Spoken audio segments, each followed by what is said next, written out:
দ্বিতীয় হিজরিতে মদিনাতুল মুনাওয়ারাতে মাওলা আলীর সঙ্গে আল্লাহর হুকুমে আমার নবী পড়াচ্ছেন। দ্বিতীয় হিজরিতে।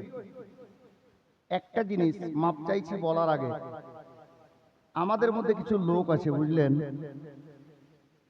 কথা বলিও না খালা, কিছু লোক আছে পয়সা ভালো আছে, ছেলের বিয়ের ভোজ হবে মালদা শাদি মহলে, হচ্ছে না? কিন্তু ভাই পয়সাওয়ালা আমি আপনাকে বলছি, আল্লাহ দিয়েছে আলহামদুলিল্লাহ, আরো আপনাকে দেখ আল্লাহ, তবে গরিব দুঃখীর মনের আশাটাকে অসম্পূর্ণ করিও না। আপনার সমাজে এমন একটা ফ্যামিলি আছে, ও মাসে কোনো মতো কষ্ট করে হয়তো 500 গ্রাম মাংস কিনে, আপনার বাড়ির পাশে বাড়ি, ওই লোকটা শুনেছে নাকি ওই পয়সাওয়ালার লোকের ছেলেটার বিয়ে হবে, মনে মনে খুব ও এঁকে রেখেছে যে আল্লাহ বাড়ির পাশে বাড়ি আছে, দাওয়াতটা দিলে কমপক্ষে একদিন তো বাচ্চা কাচ্চা নিয়ে ওর বাড়িতে পেট ভরে মাংস দিয়ে ভাত খেতে পারবো। গরিব লোকটা, কিন্তু আপনি কি করলেন? পয়সা আছে, বড় বড় পয়সাওয়ালাকে দাওয়াত করলেন, গরিবটাকে দাওয়াতই করলেন না, আর ভোজ এখানে রাখলেনই না। লোকটা বড় আশা করেছিল আপনার বাড়ি, গরিব মানুষ। আর প্রকৃত মুসলমান ওই ব্যক্তি, আল্লাহর নবীর ফরমান আছে, ওই ব্যক্তি যেই ব্যক্তি নিজে যেটা খায় নিজের ভাইয়ের জন্য পছন্দ করে।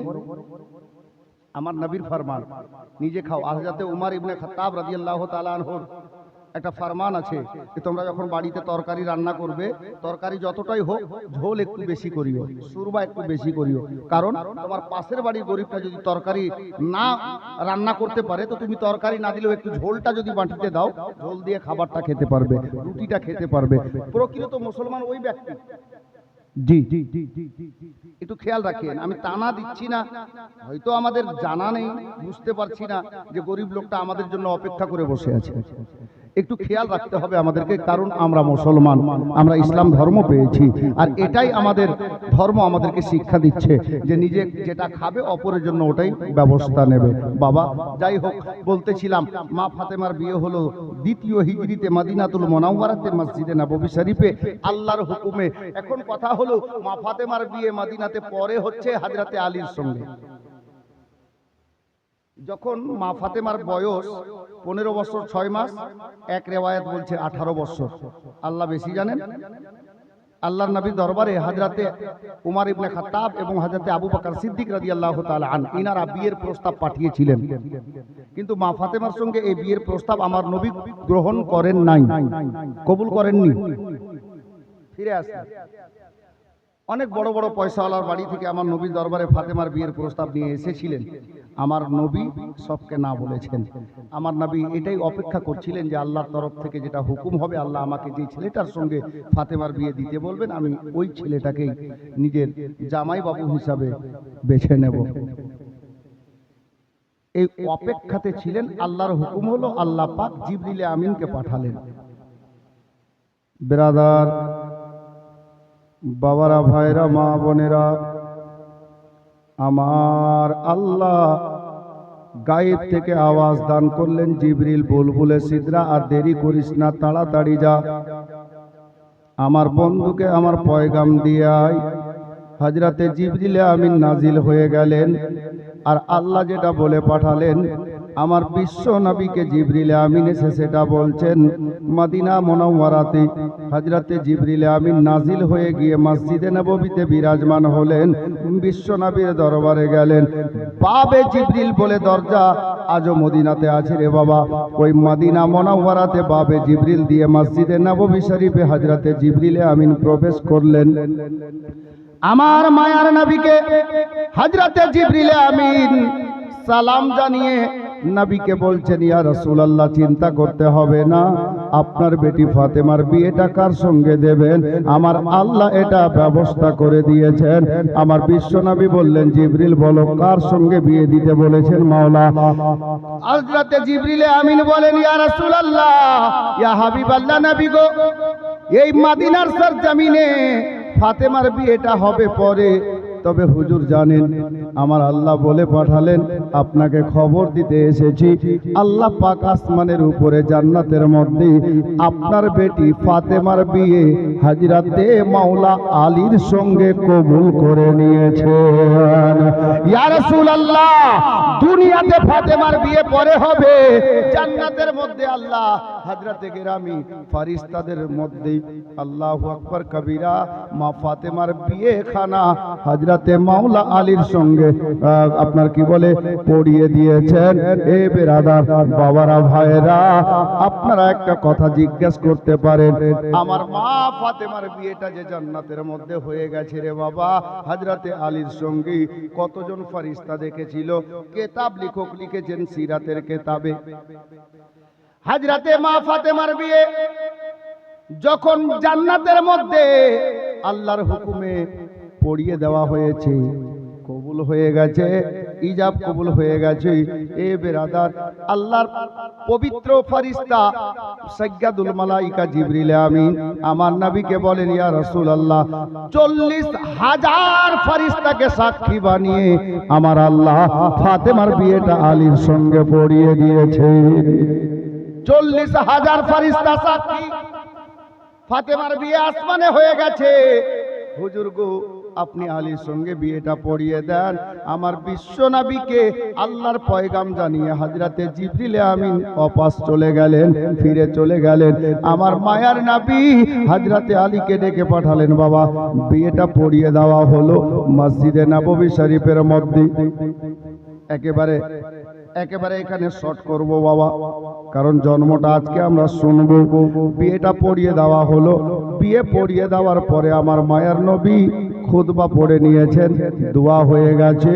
এহেন অবস্থাতে আমার মায়ার নবী হযরতে মাওলা আলী রাদিয়াল্লাহু তাআলা আনহুকে ডাক দিয়ে বলেন, আলী রে, এ আলী শোনো। হযরতে আলী দাঁড়িয়ে বলেন, লাব্বাইক ইয়া রাসূলুল্লাহ, ইয়া হাবিবাল্লাহ, নবী গো, আপনি যেটা হুকুম করবেন আমি মাথা নত করে সেটা পালন করব। আমার নবী বলেন, আলী রে, এই ফাতেমার অভিভাবক আমি নবী এতক্ষণ ছিলাম রে, এখন বিয়েটা তোমার সঙ্গে পড়িয়ে দিয়েছি, তুমি তার স্বামী, এ ফাতেমার অভিভাবক তুমি হয়ে গেছো রে আলী।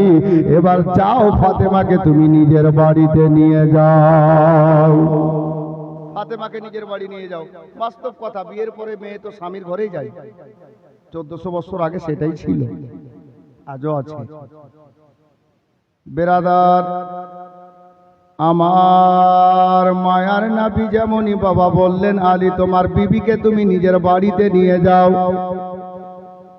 হযরতে মাওলা আলী মসজিদে নববী শরীফের মধ্যে দাঁড়িয়ে আমার দয়ার নবী মায়ার নবীকে কাতর স্বরে বলেন, ইয়া রাসূলুল্লাহ, ইয়া হাবিবাল্লাহ, নবী গো, আপনি যে সবই জানেন ইয়া রাসূলুল্লাহ, আর ফাতেমাকে আমি কোন বাড়িতে নিয়ে যাব হুজুর? এই মদিনাতে আমার নিজস্ব কোনো বাড়ি নয় নবী গো, আপনার বলাতে আপনার হুকুমে মাঝে মধ্যে আপনার হুজরা মোবারকায় আমি খেজুরের পাতার চাটাই বিছিয়ে আপনার কদমের দিকে বিছানা লাগাই, আরাম করে থাকি। ইয়া রাসূলুল্লাহ, আমি আমার অর্ধাঙ্গিনী জীবন সঙ্গিনী এ ফাতেমা নবী নন্দিনীকে এখন এই মুহূর্তে কোন বাড়িতে নিয়ে যাব? আলে নবীর সঙ্গে মহব্বত কেমন করেছেন সাহাবীরা শুনেন বাবা।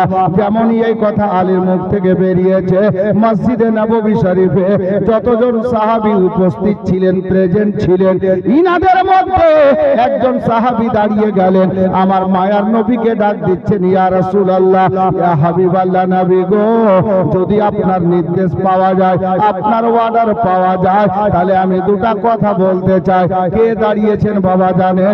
কিতাবের মধ্যে নামখানা লেখা আছে, হযরতে হারসা বিন নাউমান আনসারী রাদিয়াল্লাহু তাআলা আনহু, যিনার নাম কিতাবের পাতায় হযরতে হারসা বিন নাউমান আনসারী বলেন, ইয়া রাসূলুল্লাহ, ইয়া হাবিবাল্লাহ, নবী গো অর্ডার দিলে দুটো কথা বলি। আমার নবী বললেন, হারসা রে, রাত আমি তোকে অর্ডার দিলাম, কি বলবি বল বাবা। হযরতে হারসা বিন নাউমান আনসারী বললেন, ইয়া রাসূলুল্লাহ, ইয়া হাবিবাল্লাহ, এ মদিনাতে আমার দুইটা বাড়ি আছে। একখানা বাড়িতে নিজের বিবি বাল বাচ্চা নিয়ে বসবাস করি, আর অপর বাড়িটা গেটে তালা দিয়ে বন্ধ করে রাখা আছে।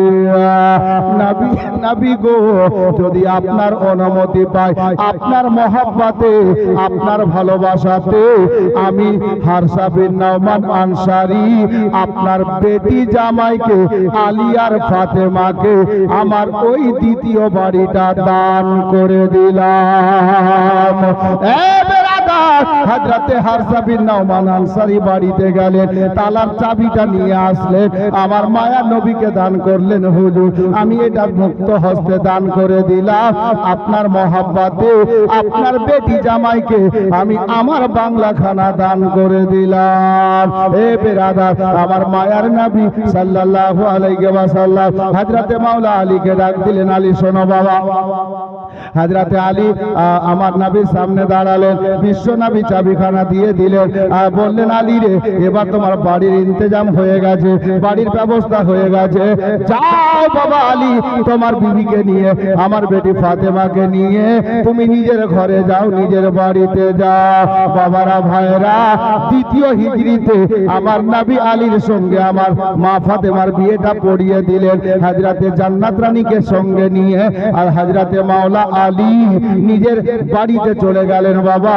আর বাড়িতে গিয়ে যেমনই রাতটা অতিবাহিত হলো, যেমনই ফজরের নামাজ আদায় হয়েছে রে বাবা, ওইদিকে মসজিদে নববী শরীফে আমার মায়ার নবী, দয়ার নবী, তাজদারে মদিনা সাল্লাল্লাহু তাআলা আলাইহি ওয়াসাল্লাম নামাজ থেকে ফারিগ হয়ে মসজিদে নববী শরীফ থেকে বেরিয়ে গেলে, বাড়িতে গেলেন না, অন্যদিকে গেলেন না, আমার নবী গুটি গুটি কদম মোবারক বাড়াতে বাড়াতে হযরতে আলীর বাড়ির দিকে চলতে আরম্ভ করেছে। এ বেরাদার, আমার বিশ্ব নবীর ফরমান রে বাবা, আমার মায়ার নবী নিজের পবিত্র জবানে ইরশাদ করেছে, এই দুনিয়াওয়ালারা শোনো, এ আমার সাহাবীরা শোনো, এ ফাতেমা আমার শরীরের এক টুকরা মাংস। এ বেরাদার, বেটিকে ভালোবাসা দয়ার নবীর সুন্নত রে বাবা। আমার মায়ার নবীর ব্যাপারে ইতিহাস লেখকেরা লিখেছেন বাবা, যে আমার মায়ার নবী নিজের বেটি ফাতেমাকে একটা দিন যদি না দেখতেন থাকতে পারতেন না বাবা। আমার মায়ার নবী বেটির বাড়ির দিকে চলতে আরম্ভ করেছে। এক পা দুপা করতে করতে মায়ার নবী ফাতেমার বাড়ির দরজায় হাজির। আওয়াজ দিচ্ছেন, ফাতেমা। যেমনই আওয়াজ দিয়েছেন, ফাতেমা বাড়িতে ছিলেন, চট করে আসলেন, দরজা খুললেন। আমার মায়ার নবী দো জাহানের বাদশাহ। আমরা আর কত বড় লোক, আমরা কত বড় লোক, কোথায় নবী আর কোথায় আমরা। নাউজুবিল্লাহ, আমরা তো উনার কদমের ধুল তো দূরের কথা, উনার গোলামের গোলামের গোলামের কদমের ধুল যদি হয়ে যায় তো জীবনটা ধন্য হয়ে যাবে। উনি দোজাহানের বাদশা, জিনার জন্য আল্লাহ সারা পৃথিবীকে বানিয়েছেন জিনার মহব্বতে। উনার ব্যাপারে একটু শুনুন বাপ, ঈমান তাজা হয়ে যাবে। হযরতে দয়ার নবী দোজাহানের বাদশা হওয়া সত্ত্বেও বেটির বাড়িতে গেছেন, বেটির বাড়িতে গেছেন। আমরা কেমন বাবা, আর আমার নবীকে দেখেন, সকাল হলে আমরা কি করি, বেটি উঠেছে ফোন করে, স্বামীর বাড়িতে আছে বেটি, ফোন করে ফোন ধরেছে, মা গুড মর্নিং।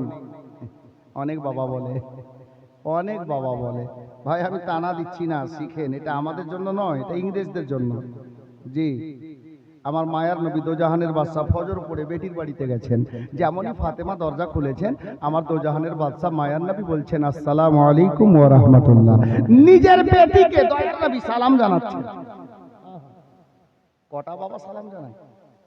সবাই জানায় না? আছে, এটা না যে নেই, আছে, অনেক বাবা আছে যে বেটিকে সালাম করে। তাহলে এখান থেকে বুঝতে পারা কি গেল, নিজের মেয়েকে, নিজের বেটিকে সালাম করা দয়ার নবীর সুন্নত। বাবা যেমন বেটিও তেমন। গাছ ভালো হলে ফল তো ভালো হবে অটোমেটিক। আমার মায়ার নবী যেমনই ফাতেমাকে সালাম জানালেন, জান্নাত রানী নবী নন্দিনী মাওলা আলীর ওয়ার্দাঙ্গিনী উনি সালাম কবুল করলেন। আর সালাম কবুল করে নেওয়ার পরে মা ফাতেমা আমার মায়ার নবীকে বলছেন, আসসালাতু ওয়াসসালামু আলাইকা ইয়া রাসূলুল্লাহ। বুঝতে পারা গেল বাবার সালাম কবুল করে আবার বেটি নিজের বাবাকে সালাম জানালেন। তাহলে কোন মেয়ে যদি বাবাকে সালাম করে তাহলে এটা জান্নাত রানী ফাতেমার সুন্নত হবে। সালাম কালাম হলো। আমার নবী বলছে, নবীকে ফাতেমা বলছেন, হুজুর ভিতরে তাশরিফ নিয়ে আসেন, ঘরের মধ্যে আসেন। আল্লাহর নবী ডাক দিচ্ছেন, ফাতেমা আলী কোথায়? বলে হুজুর বাড়িতে। ডাকো মা, আলীকে ডাকো। আলী আসলেন। আলী এসে দাঁড়ালেন, সালাম কালাম হলো। আমার নবী বলছেন, ফাতেমা রে। জি লাব্বাইক ইয়া রাসূলুল্লাহ। বেটি একটু পানির ব্যবস্থা করো, এক লোটা পানি নিয়ে এসো। আহা, আমার মায়ার নবীর লাডলি দুলারি বেটি জান্নাত রানী নবী নন্দিনী এক লোটা পানি আনলেন বাবা। পানিটা আমার বিশ্ব নবীর হস্ত মোবারকে দিলেন। আমার নবী ওই পানিখানা নিয়ে নিলেন বাবা, আর নিজের হস্ত মোবারকের দুই হস্ত মোবারকের কবজি পর্যন্ত পানিতে ডুবিয়ে দিলেন। হস্ত মোবারক তোলার পরে ওই লোটার পানিটা অর্ধেক পানি হযরতে সাইয়্যিদা ফাতেমা জাহরা রাদিয়াল্লাহু তাআলা আনহার পবিত্র বদন মোবারকে ছিটিয়ে দিলেন, আর অর্ধেক পানি হযরতে আলীর বাজুতে সিনাতে ছিটিয়ে দিলেন। মা ফাতেমাকে আমার মায়ার নবী ডাক দিয়ে বলছেন, এখান থেকে একটা শিক্ষা হবে রে বাবা।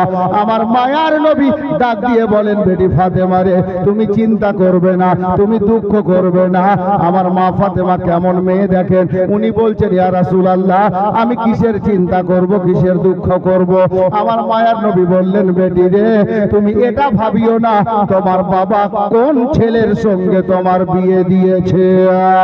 বলে আব্বা কেমন কথা? বলে বেটি রে তুমি ভাবিও না আলীর বাড়ি ছিল না, আলীর নিজের জায়গা মদিনাতে না, আলীর আপনার টাকা পয়সা ধন দৌলত মদিনা শরীফে নাই। এ বিরাদার, আমার মায়ার নবী বলছেন, বেটি এই জন্য তুমি চিন্তা করিও না, আল্লাহর হুকুমে আমি নবী তোমার বিয়েটা আলীর সঙ্গে পড়িয়েছি। আর শুনে রাখো মা, এ বেটি ফাতেমা রে, আমি নবী তোমারে বলে যায় আমার বংশের মধ্যে আমি নবী সবচাইতে বেশি সুন্দর ব্যবহার চরিত্রের ছেলে যাকে পেয়েছি, আমি ওই ছেলেটার সঙ্গে তোমার বিয়ে পড়িয়েছি।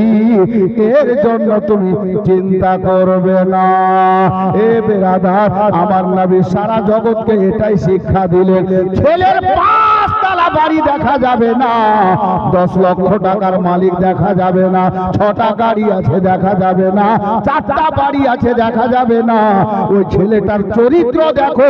যদি ছেলের চরিত্র ভালো হয় তাহলে নিজের মেয়ের হাতটা ওই ছেলের হাতে দিতে পারো। এটাই নবী শিক্ষা দিলেন। বিল্ডিং দেখে নয়, টাকা দেখে নয়, ব্যবহার দেখো। বাবা ভাই, আমি তো ঘটনাটা নিজের কানে শুনিনি, তবে একজন পীর ভাই বলছিলেন, আমাদের পীর মুর্শিদ হুজুর মাসরুর মিয়া আলাইহির রাহমা, কথাটা মনে পড়ে গেল। এই কথাটা বলতে গিয়ে নবীর আওলাদ নবীর ঘরেরই কথা বলে। আল্লাহু আকবার। কোন একজন আল্লাহর বান্দা, মানে ওনার এক মুরিদ গিয়েছিলেন, বলছে হুজুর আমার মেয়ের বিয়ে লেগেছে, বিয়েটা দিব কিনা?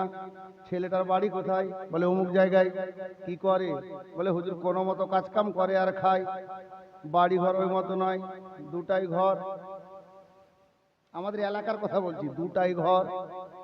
আমার বিশ্ব নবীর আওলাদ হুজুর সৈয়দি সরকার মাসরুর মিয়া বলেছিলেন, বেটা ঘর মত দেখো, বাড়ি দেখিও না, ছেলেটার চরিত্র দেখো। যদি ছেলেটার ব্যবহার ভালো হয় তাহলে নিজের বিবিকে নিয়ে ও চাইলে জঙ্গলে প্লাস্টিক খাটিয়ে সংসার চালিয়ে নেবে। ব্যবহার দেখো, ব্যবহার ভালো আছে কিনা। যদি ব্যবহার ভালো থাকে, আমি মাসরুর মিয়া বললাম তুমি চোখ বন্ধ করে বিয়ে দিয়ে দাও। এটাই নিয়ম। আমার নবী 1400 বছর আগে শিক্ষা দিয়েছেন। আলীর বিয়ে যখন হয় ফাতেমার সঙ্গে, হযরতে মাওলা আলীর বিয়ে হয়ে গেল। আমার নবী সাল্লাল্লাহু আলাইহি ওয়াসাল্লাম ফাতেমাকে এই কথা বলে দিয়ে বাবা মা ফাতেমার বাড়ি থেকে আবার মসজিদে নববী তাশরীফ নিয়ে গেলেন। এই করে দিন কাটতে লাগলো, ফাতেমার সংসার আরম্ভ হয়ে গেল। দ্বিতীয় হিজরিতে বিয়ে হলো। দেখতে দেখতে 9টা মাস গত হয়ে গেল। আমার বিশ্ব নবীর দরবারে কোন এক আল্লাহর নবীর দিওয়ানা, আল্লাহর নেক বান্দা, নবীর প্রেমিক, উনি একদিন দৌড়তে দৌড়তে এসে আমার মায়ের নবীকে সালাম জানালেন, ইয়া রাসূলুল্লাহ, ইয়া হাবিবাল্লাহ, নবী গো, আমি এই মুহূর্তে একটা শুভ সংবাদ নিয়ে আপনার দরবারে হাজির হয়েছি। কি সংবাদ রে? বলে আপনার বেটি ফাতেমার বাড়িতে আপনার বেটির গর্ভ থেকে আপনার একটা নাতির জন্ম হয়েছে, একটা নাতি জন্ম নিয়েছে। বেরাদার, আমার মায়ার নবী, দয়ার নবী হযরতে গেরামি ওই মুহূর্তে খুশি খুশি আনন্দে আনন্দিত হয়ে হযরতে আলীর বাড়িতে তাশরীফ নিয়ে গেলেন। আলীর বাড়িতে তাশরীফ নিয়ে গেলেন। গিয়ে যেমনই দরজা নক করেছেন, মাওলা আলী বাড়িতে ছিলেন। দরজা খোলা হলো। যেমনই দরজা খোলা হলো, বিশ্ব নবী সালাম কালাম হলো, নবী আমার ভিতরে তাশরীফ নিয়ে গেলেন। বাড়িতে একটা দাসী ছিল, দাসী তার নাম লেখা আছে কিতাবে হযরতে আসমা রাদিয়াল্লাহু তাআলা আনহা। ওই মেয়েটা একটা রেশমি কাপড়ে করে মা ফাতেমার বেটাকে ধারণ করে দয়ার নবীর হস্ত মোবারকে এনে দান করলেন, দিলেন। আমার নবী ছেলেটাকে নিলেন, নাতিকে নিলেন, ডান কানে আজান দিলেন, বাম কানে একামত দিলেন, যাকে তাকবীর আমরা বলি। নামাজের আগে যে তাকবীরটা দিই, জামাত আরম্ভ হওয়ার আগে তাকবীর দিলেন। আর এহেন অবস্থায় মাওলা আলীকে আমার নবী ডাক দিলেন, আলী। লাব্বাইক ইয়া রাসূলুল্লাহ। আচ্ছা বাবা, বলো তো তোমার ছেলেটার নাম রেখেছো? আমার নবী জিজ্ঞেস করছেন। আলীর জবান থেকে কি বেরোচ্ছে দেখুন। আমাদের মধ্যে কিছু লোক আছে, ও মৌলবি, মুফতি, ভালো শিক্ষিত লোককে জানতে যাই না কি নাম রাখবে। টিভি অন করলো, সিরিয়ালে কোনটা নাম ভালো চলছে ওটাই রেখে দিল। জি, এরকম হচ্ছে এলাকাতে। আমাদের মধ্যে এমন এমন নাম আছে ছেলের মেয়ের, যেটা শরীয়তি নাম নয়। জি, যাই হোক, আমি ওগুলো নাম বলতেও যাচ্ছি না, বাস খালি উদাহরণস্বরূপ বললাম। হযরতে আলীর জবান থেকে কি বেরোচ্ছে? আলী বলছেন, ইয়া রাসূলুল্লাহ, এটা কি সম্ভব? আমি আলীর দ্বারাতে? আপনি মায়ার নবী, দয়ার নবী, কালী কামলিওয়ালে আকা, আপনি এই বাচ্চার নানা, আমার বেটার নানা হলেন আপনি, আর আপনি নবী থাকতে আমি আলী নাম রাখবো? এটা অসম্ভব। হুজুর, ইয়া রাসূলুল্লাহ, আপনি আপনার নাতির নামটা রেখে দেন। আহা, আমার মায়ার নবী হযরতে মাওলা আলীকে বললেন, আলী রে শোনো, আমি তোমার বেটার নামটা ওই নামটা রাখবো, আমার আল্লাহর তরফ থেকে যে নামটা রাখার নির্দেশ আমাকে আল্লাহ দেবেন। এ বেরাদার, এতটা বলা ছিল, আমার মায়ার নবীর জবান থেকে এতটা শুধু বেরিয়েছে রে বাবা, আমার আল্লাহ পাকের রহমত জোশে চলে এলো। গায়েব থেকে হযরতে জিবরিল আমিনকে আমার আল্লাহ ডাক দিলেন, এ জিবরিল শোনো রে, আর দেরি করিও না, যাও, আমার বন্ধু অপেক্ষায় আছি, আমার বন্ধু আমার অপেক্ষায় রয়েছে, আমার বন্ধুর নিকটে আমার পয়গাম নিয়ে যাও। হযরতে জিবরিল আমিনকে আল্লাহ পয়গাম দিয়ে দিলেন, কি বলতে হবে, কোন নাম লাগবে, আল্লাহ পাক বলে দিলেন।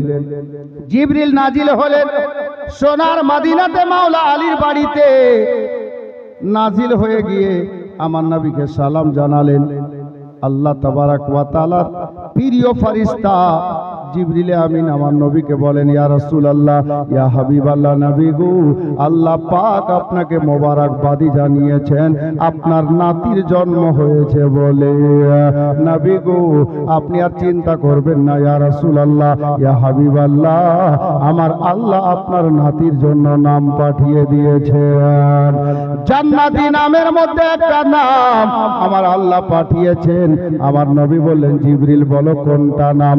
আমার জিবরিল আমিন বললেন, ইয়া রাসূলুল্লাহ, এক জামানায় একই সময়ে দুইটা নবী আল্লাহ পাঠিয়েছিলেন, একই জামানাতে দুইজন নবীর আগমন হয়েছিল, যিনার নাম হযরতে মূসা আলাইহিস সালাম এবং হযরতে হারুন আলাইহিস সালাম, দুই ভাই। ইয়া রাসূলুল্লাহ, দুইজন নবী দুনিয়াতে এসেছিলেন একই সময়ে একই জামানায়। তবে নবী গো, ওই হারুন আলাইহিস সালামকে আল্লাহ পাক দুইটা ছেলে দান করেছিলেন। হারুন আলাইহিস সালামের বড় ছেলের নাম ছিল সাব্বাত। এটা হলো সুরিয়ানি ভাষা। এটাকে যদি আরবি ভাষায় বলা যায় তাহলে এই নামটা হবে বাবা হাসান। আমার জিবরিল আমিন বললেন, ইয়া রাসূলুল্লাহ, ইয়া হাবিবাল্লাহ, নবী গো, আপনি আপনার এই নাতির নামখানা হারুন আলাইহিস সালামের বড় ছেলের নামে নামটা রেখে দেন। হযরতে গেরামি, ওই নামটা হলো সাব্বার, যাকে বাবা আরবি ভাষায় আপনার হাসান বলা হয়। এই নামটা দিয়ে হযরতে জিবরিল আমিন চলে গেলেন বাবা। এই অবস্থায় আমার মায়ার নবী হযরতে মাওলা আলীকে ডাক দিয়ে বললেন, আলী শোনো গে, তোমার বেটার নাম থাকলো হাসান, আর 7 দিন যেদিন বয়স হবে মাথার চুলটা কামিয়ে নিয়ে, মাথা ন্যাড়া করে নিয়ে, ওই সমপরিমাণ চুলের সমপরিমাণ চাঁদি ওজন করে নিয়ে ফকির মিসকিনের মধ্যে বিতরণ করে দিও রে আলী। আর এই বাচ্চাটার জন্য 2খানা জীবকে আকিকা যাকে বলি, 2খানা জীবকে আল্লাহর রাস্তায় জবাই করবে, হালাল করবে, যে যাকে আমরা আকিকা বলে থাকি বাবা। 7 দিনের মাথায় সেটাই করা হয়েছিল, আলী করেছিলেন। এ বেরাদার, জীবনীর এতটা কথা বাবা বাচপানার লেখা আছে।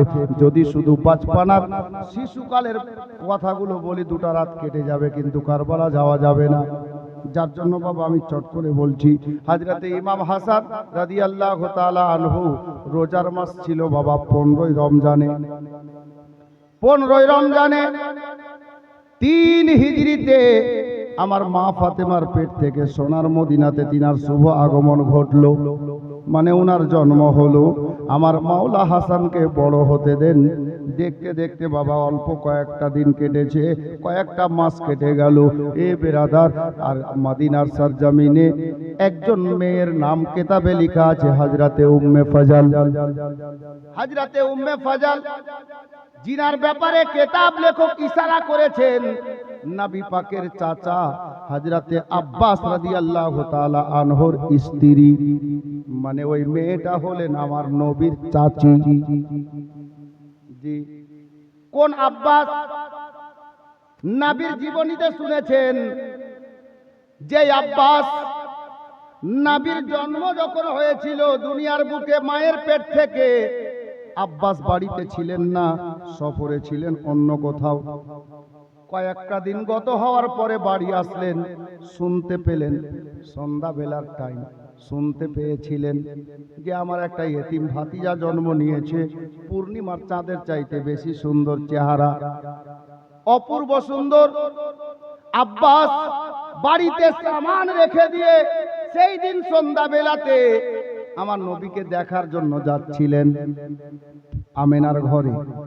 ঘরের এক সাইড দিয়ে যাচ্ছিলেন, জানালাটা খোলা ছিল, সন্ধ্যাবেলার টাইম। ঘরের মধ্যে মা আমেনা ছিলেন না, কয়েকদিনের শিশু নবী বিছানায় শুয়েছিলেন। হ্যাঁ বেরাদার, হযরতে আব্বাস যেতে যেতে জানালায় দাঁড়িয়ে গিয়ে দৃশ্য দেখেছিল। কি দেখেছিল জানেন? আল্লাহু আকবার। আমার শিশু নবী বিছানায় আরাম করছেন, হাতের আঙ্গুলের ইশারা যেই দিকে হচ্ছে, সন্ধ্যায় চাঁদটা উদয় হয়ে গিয়েছিল, নবীর হাত যেই দিকে ঘুরছে আসমানের চাঁদ ওই দিকেই ঘুরে যাচ্ছে। হিন্দোলাতে নবী আমার ছিলেন।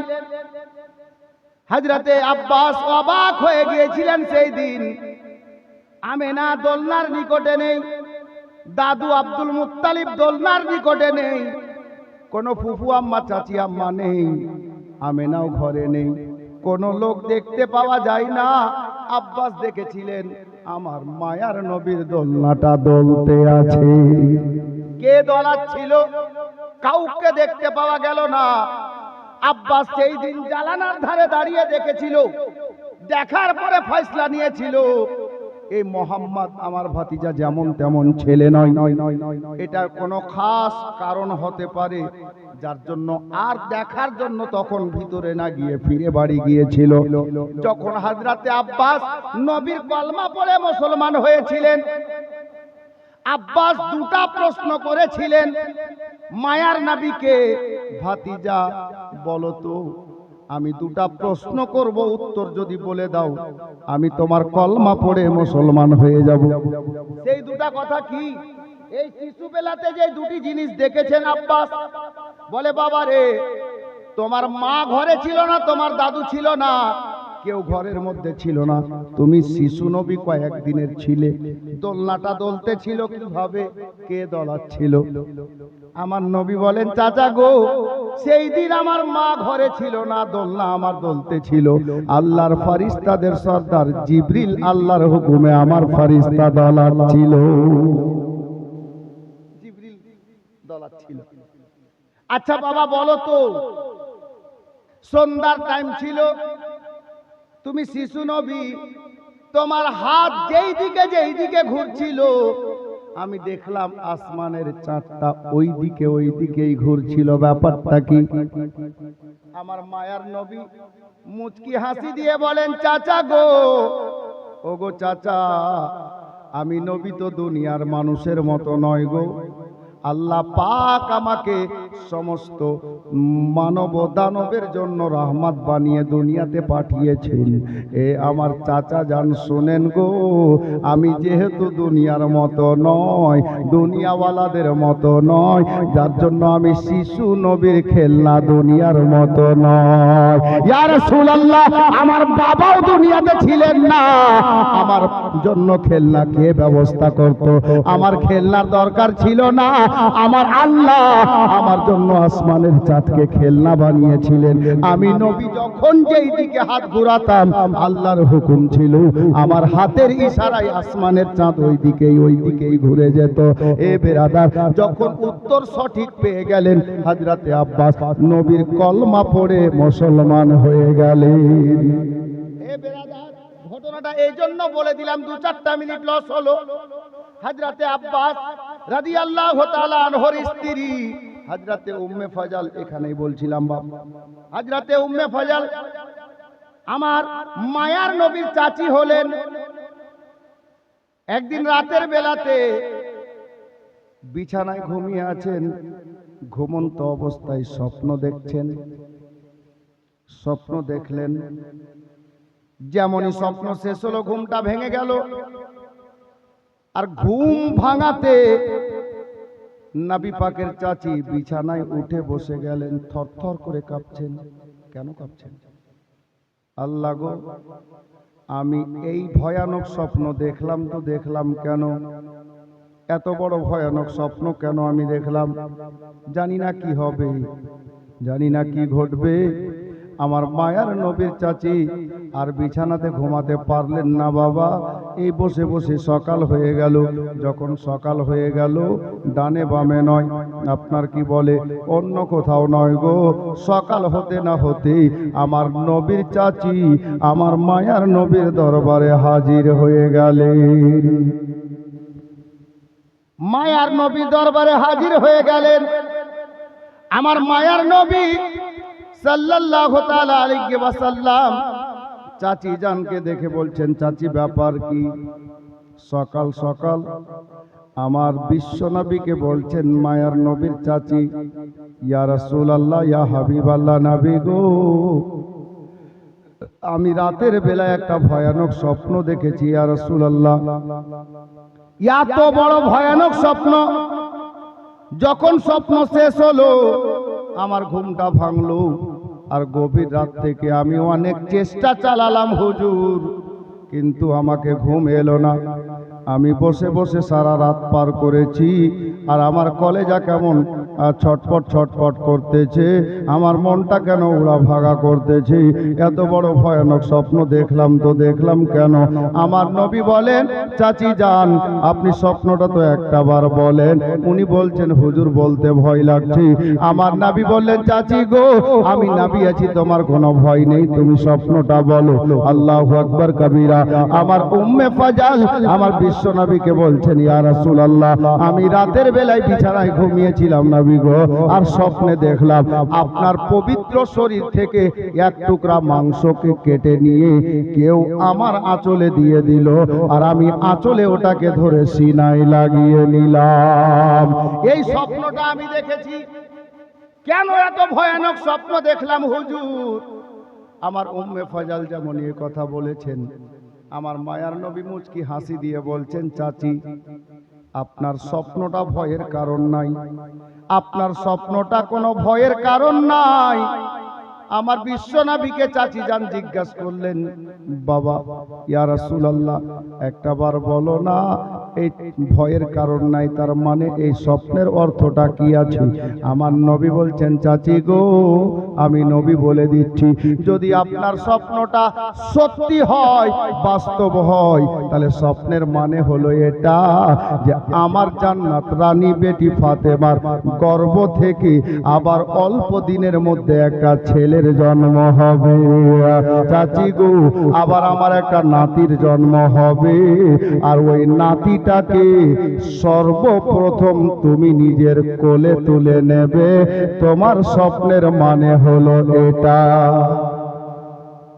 যে স্বপ্নটা দেখেছো চাচি, স্বপ্নের মানে হলো এটা যে অল্প দিনের মধ্যে আবার আমার বেটি ফাতেমার গর্ভ থেকে একটা ছেলের জন্ম হবে, আর ওই ছেলেটাকে সর্বপ্রথম তুমি নিজের কোলে নেবে।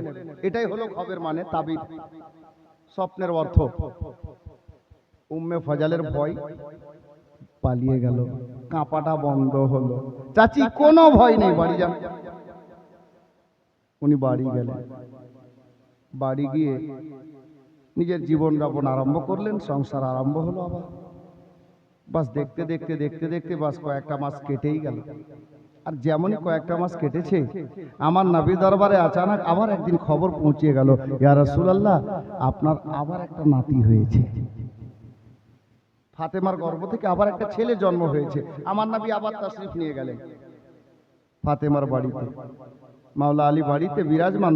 আপনার কি বলে দরজা খোলা হলো, বিশ্ব নবী পদার্পণ হলো। আমার নবীর চাচি এই যে উম্মে ফজল কোনো কাজ ক্ষেত্রে সেই দিন যেদিন মা ফাতেমার দ্বিতীয় ছেলে জন্ম নিচ্ছে, কোনো কাজ ক্ষেত্রে উনি গিয়েছিলেন ফাতেমার বাড়িতে। আর যেমনই উম্মে ফজল ফাতেমার বাড়িতে গেছেন, আল্লাহর কি হুকুম, ওই টাইমে ফাতেমার পেট থেকে আবার একটা ছেলের জন্ম হয়ে গেল। উম্মে ফজল আর যেতে পারলেন না, উনি দাঁড়িয়ে গেলেন।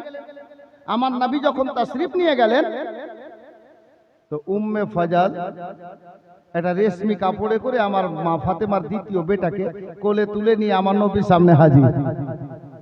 আমার নবী তখনই বলছেন, চাচি কমাস আগে যে স্বপ্নটা আপনি দেখেছিলেন না, স্বপ্নের মানেটা আমি নবী বলে দিয়েছিলাম, সেটা আজ বাস্তবেই পূর্ণ হয়ে গেল। দেখলেন আপনি এখানে? বলে বাবা আমি কোনো কাজ ক্ষেত্রে এখানে এসেছিলাম, আল্লাহ তাবারাক ওয়া তাআলা ওই টাইমে ফাতেমার পেট থেকে এই বাচ্চাটাকে দুনিয়ায় পাঠিয়েছেন, আমি সর্বপ্রথম কোলে নিয়েছি।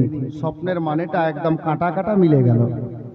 আমার নবী সাল্লাল্লাহু আলাইহি ওয়াসাল্লামের হস্ত মোবারকে উম্মে ফজল আমার মা ফাতেমার দ্বিতীয় বেটাকে দিলেন। নবী আমার নিলেন, ডান কানে আযান বাম কানে একামত। এখানে একটু আলাদা। আল্লাহর নবী সাল্লাল্লাহু আলাইহি ওয়াসাল্লাম, একজন কবি বলছেন, রাইটার বলছেন, নিজের থুতু মোবারক বের করে আঙ্গুল মোবারকে হযরতে মা ফাতেমার এই বেটার মুখে দিলেন।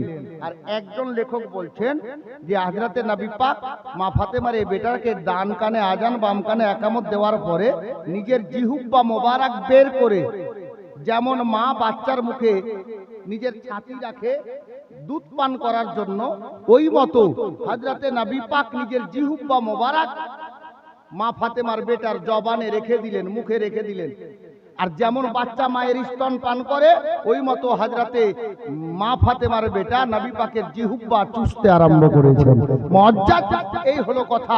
হযরতে মাওলা আলীকে আমার নবী আবারও জিজ্ঞেস করলেন, বাবা তোমার ছেলের নাম রেখেছো? বলে হুজুর না, আপনি রাখবেন, আমি রাখিনি, আপনি রেখে দেন। আমার নবী সেদিনও বললেন যে বাবারে আমি তোমার ছেলের নামটা ওই নামটাই রাখবো যেই নামটা আল্লাহ আমাকে রাখতে বলবেন। আল্লাহর হুকুম হলো, জিবরিল আবার এলেন, এসে আমার নবীকে পয়গাম দিলেন, ইয়া রাসূলুল্লাহ ইয়া হাবিবাল্লাহ নবী গো, আল্লাহর হুকুম হলো এটা যে হযরতে হারুন আলাইহিস সালামের দুটা ছেলে ছিল, ছোট ছেলের নামটা ছিল হযরতে সাব্বির। এটাও সুরিয়ানি ভাষা। সাব্বিরকে যদি আপনি আরবি ভাষায় বলেন তো হুসাইন হবে। তো আমার নবীকে বললেন, ইয়া রাসূলুল্লাহ, আপনার নাতির নামটা হুসাইন রেখে দেন, সাব্বির রেখে দেন। দিয়ে জিবরিল চলে গেলেন, আমার নবী নামটা রেখে দিলেন। 7 দিনে আকিকা হলো, আর মাথার চুল কেটে নিয়ে সম পরিমাণ চাঁদি ওজন করে ফকির মিসকিনের মধ্যে বিতরণ করা হলো। ইমাম হুসাইন 4th হিজরিতে শাবান মাসের 5 তারিখে, শাবান মাস মানে আগামী মাস, এটা রজব মাস চলছে, আরবি মাস রজব মাস চলছে, এর পরের মাসটাই হবে শাবান মাস। যেই মাসে আমরা হালুয়া রুটি করি ওই মাসটাকে শাবান মাস বলে, রোজার আগের মাস।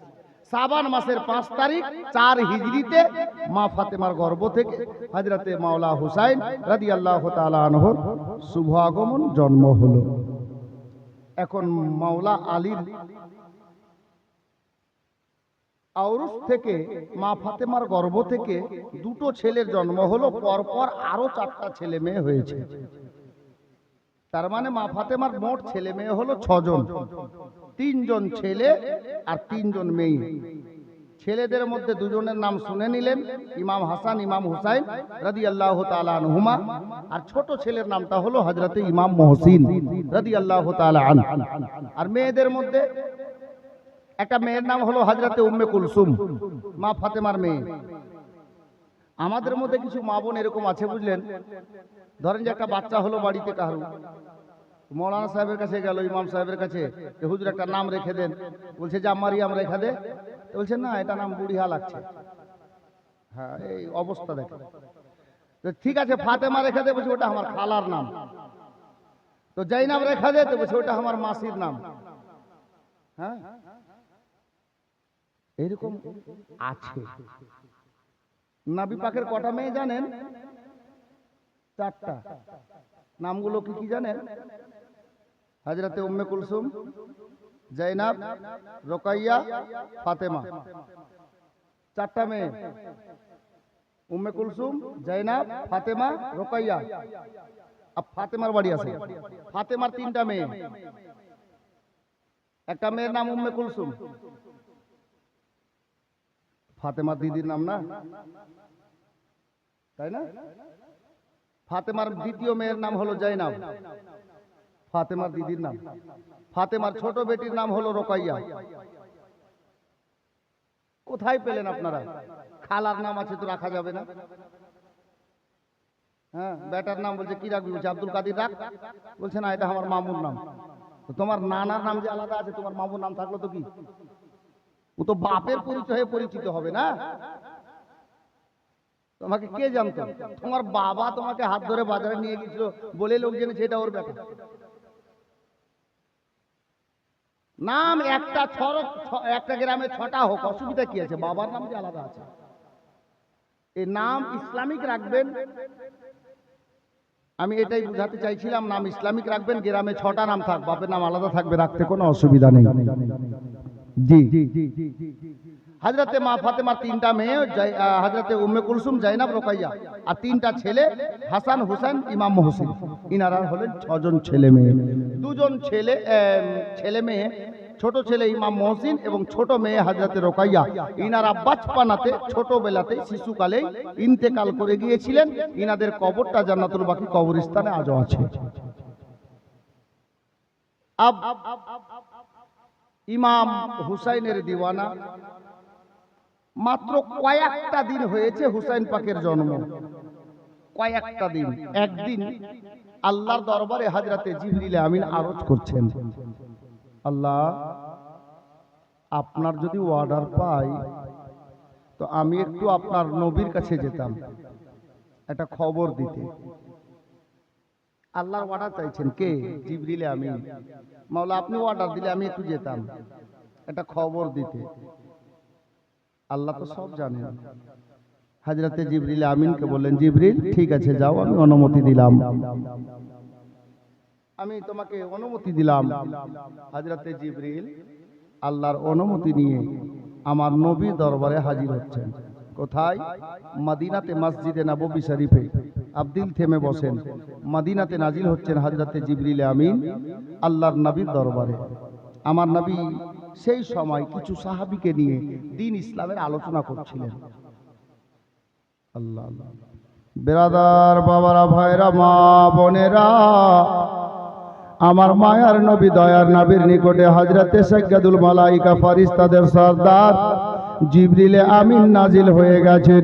আমার মায়ার নবীকে সালাম জানালেন, ইয়া রাসূলুল্লাহ, ইয়া হাবিবাল্লাহ নবী গো, যদি আপনার নির্দেশ পাওয়া যায়, যদি আপনার অর্ডার পাওয়া যায়, একটা খবর বলার জন্য আপনার নিকটে এসেছিলাম। আমার আল্লাহর কাছে নির্দেশ নিয়ে এসেছি, আপনার হুকুম পেলে দুটা কথা বলি, একটা খবর দিতে এসেছি ইয়া রাসূলুল্লাহ। আমার মায়ার নবী বললেন, জিবরিল বলো রে, কি খবর নিয়ে এসেছো? জিবরিল আমিনকে আমার নবী নির্দেশ দিলেন। আমার জিবরিল আমিন বলছেন, ইয়া রাসূলুল্লাহ, ইয়া হাবিবাল্লাহ নবী গো, আজকে কদিন আগে আপনার বেটি ফাতেমার গর্ভ থেকে আপনার একটা নাতির জন্ম হয়েছে, যেই নাতির নামটা আল্লাহর হুকুমে আপনি হুসাইন রেখেছেন। ইয়া রাসূলুল্লাহ, ইয়া হাবিবাল্লাহ নবী গো, আপনার ওই নাতি হুসাইনকে একদিন ইসলামের জন্য শহীদ হতে হবে, একদিন আপনার নাতিকে ইসলামের জন্য নিজের গলা কাটিয়ে দিতে হবে। ইয়া রাসূলুল্লাহ, আপনারই কালমা পড়নে वाला মুসলমান হবে, আপনারই উম্মতের মধ্যে একদল হবে যারা আপনার নাতি হুসাইনের হুলকুমে ছুরা চালাবে, তলোয়ার চালাবে, আপনার নাতি হুসাইনকে শহীদ করবে।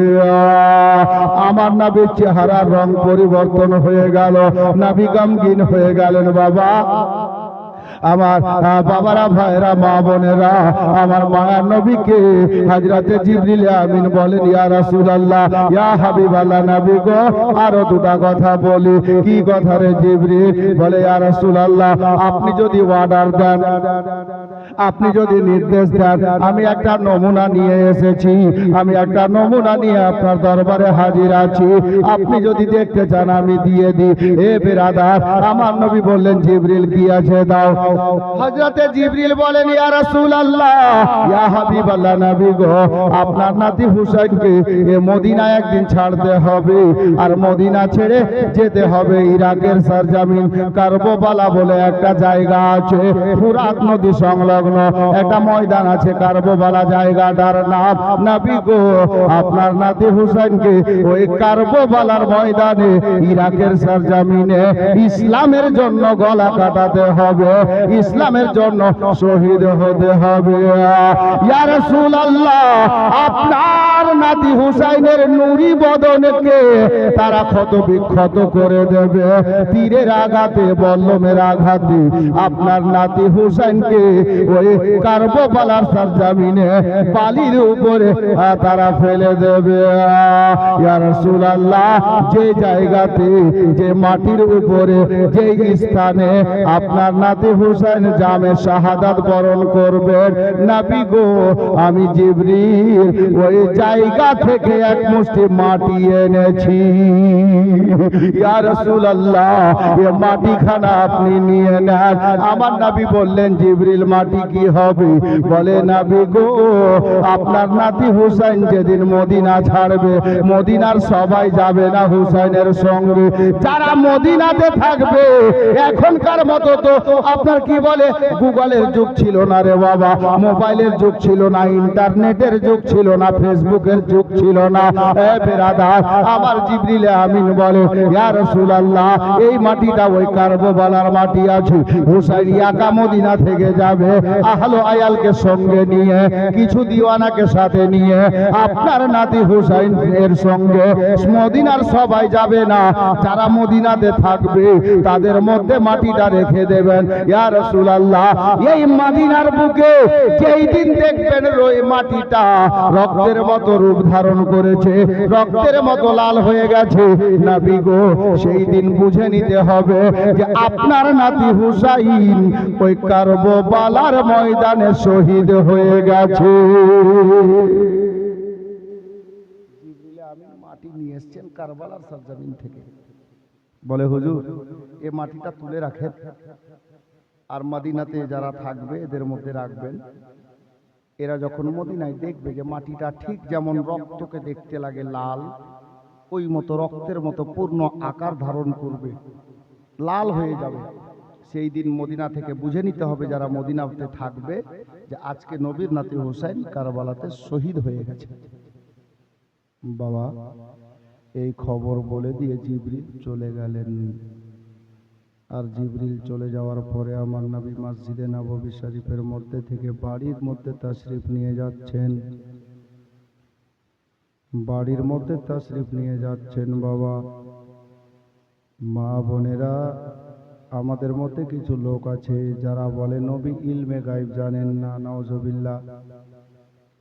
এখান থেকে একটা প্রমাণ, জিবরিল বলে গেলেন মদিনাতে ওদের মধ্যে মাটিটা রাখা যাক যারা মদিনাতে থাকবে। এই মাটিটা মদিনাতে রক্তের মতো লাল হবে, সেই দিন বুঝে নিতে হবে আমার নবীর নাতি হুসাইন কারবালাতে শহীদ হয়ে গেছে। এটা কথা বলে গেলেন। কে বাঁচবে কে মরবে এটা কথা বলেননি জিবরিল। আমার মায়ার নবী মাটিটা নিয়ে বাড়ির মধ্যে গেলেন। বাড়ির মধ্যে গিয়ে বাবা আমার মা আয়েশাকে ডাক দিলেন না, হযরতে উম্মে হাবিবাকে ডাক দিলেন না, মারিয়াকে ডাক দিলেন না, মাইমুনাকে ডাক দিলেন না, বেরাদার হযরতে হাফসাকে ডাক দিলেন না। একজন নবীর অর্ধাঙ্গিনী, আমাদের সমস্ত মুমিন মুমিনাতের মা আম্মা জান উম্মে সালমাকে ডাক দিলেন। আমার নবী হুজরার মধ্যে বাড়ির মধ্যে প্রবেশ করে বাবা আমার মা উম্মে সালমাকে ডাক দিলেন, উম্মে সালমা। যেমনই উম্মে সালমা বলে ডাক দিয়ে, দুনিয়া যতদিন আছে, কোরআন যতদিন আছে, বংশের নাম ততদিন থাকবে। আপনি দেখবেন সূরা আপনার কি বলে কোরাইশ বলে একটা সূরা 30 নম্বর পারাতে আছে, সূরা কোরাইশ। বিরাদরানে ইসলাম, জিনার বংশের নামে আল্লাহ একটা পূর্ণ সূরা অবতীর্ণ করে দিয়েছেন। বংশের মতো বংশ হবে না বাবা। ইমাম হাসান হুসাইনের মা বাবার বিয়ের কথা শুধুমাত্র আমি 2-4 মিনিট বলবো, তারপরে একদম আরম্ভ। কথা বলিস না বেটা, এই ওই আমার দিকে, কারণ আওয়াজ এমনিতেই ফেটে আছে। আমি গতকাল রাত্রে ভোরবেলা 4টা নাগাদ বাড়ি আসলাম।